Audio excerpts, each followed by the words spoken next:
Serial बेवजह की बहू के आने वाली इसमें आप देखेंगे कि जब अजरा देखती है कि कोई भी उसका साथ नहीं दे सकता है तो बेबस होकर वो पहुंच जाती है शनाज के पास और जाके शनाज से कहती है कि शनाज मुझे तुम्हारी जरूरत है। ये सुनते साथ ही शनाज कहती है कि मैं तो खुद अजरा तुमसे बात करने चाह रही थी। तुम्हें पता है उस दिन आशी आई थी और कह रही थी कि सब कुछ उसकी नानी ने संभाल लिया है, घर का ये क्या माजरा है। ये सुनते साथ ही अजरा कहती है कि हाय अल्लाह मैं तुम्हें क्या बताऊं, इसी बात को तो रो रही हूँ कि अब मैं क्या करूंगी।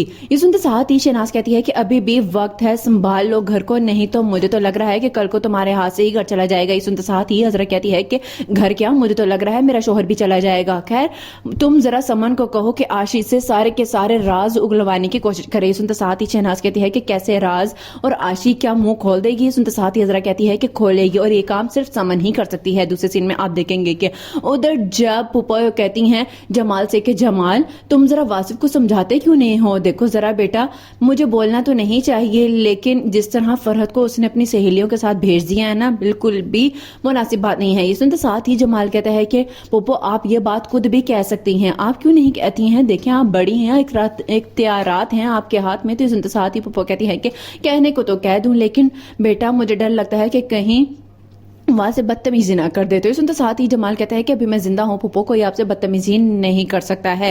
लास्ट सीन में आप देखेंगे कि उधर जब अस्मा नसीर से कहती है कि नसीर मुझे लग रहा है कि घर में एक कहराम मच जाएगा अब पहले की तरह। तो सुनते साथ ही नसीर कहता है कि मुझे भी यही लग रहा है, न जाने क्यों जमाल भाई ने तो बस पुप्पो की ही गिनती मुंह पे ले ली है, जब देखो पुप्पो पुप्पो करते रहते हैं। ये सुनते साथ ही अस्मा कहती है कि और ये सब कुछ गलत हो रहा है, तुम्हें नहीं पता कि उधर बुटीक में सायरा अपनी चलाने की कोशिश करती है और यहाँ पे पुप्पो तुम्हें कुछ करो। ये सुनते साथ ही नसीर कहता है कि मैं कुछ नहीं कर पा रहा हूँ, कैसे करूँ मुझे बताओ, लेकिन तुम्हें सायरा को रोकना होगा, बस किसी तरह कुछ ना कुछ करो। ये सुनते साथ ही अस्मा कहती है कि मैं कैसे करूंगी, मुझे आपके साथ की जरूरत है, आप साथ देंगे तो ही कुछ होगा।